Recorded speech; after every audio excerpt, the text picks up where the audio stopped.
অতিরিক্ত মূল্য দিয়ে তার কাছে নিজেকে সস্তা করে ফেলো না। নিজের মূল্যটা ধরে রাখার জন্য হলেও কখনো কখনো কঠোর হওয়া খুব দরকার, কারণ সবাই অতিরিক্ত মূল্য পাওয়ার মর্যাদা বোঝে না। ভালো থাকতে হলে মাঝে মধ্যে একটু নিষ্ঠুর হতে হয়। যে তোমার বিশ্বাস ভেঙেছে তাকে তুমি ধন্যবাদ দাও, কারণ সে তোমার চোখে আঙুল দিয়ে দেখিয়ে দিয়েছে সবাই বিশ্বাসের যোগ্য না। স্বার্থপর মানুষগুলো সফল হতে পারলেও সুখী হতে পারে না।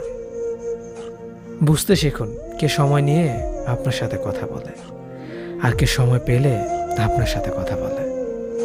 পৃথিবীতে কঠিন বাস্তবের মধ্যে একটি বাস্তব কথা হলো, মানুষ যখন সফলতার দ্বারপ্রান্তে এসে পৌঁছায় আর তখনই প্রিয় মানুষটি হারিয়ে যায়। আপনি যখনই একা হয়ে যাবেন তখন আপনার পাশে থাকার মতো হাজার মানুষ খুঁজলেও পাবেন না।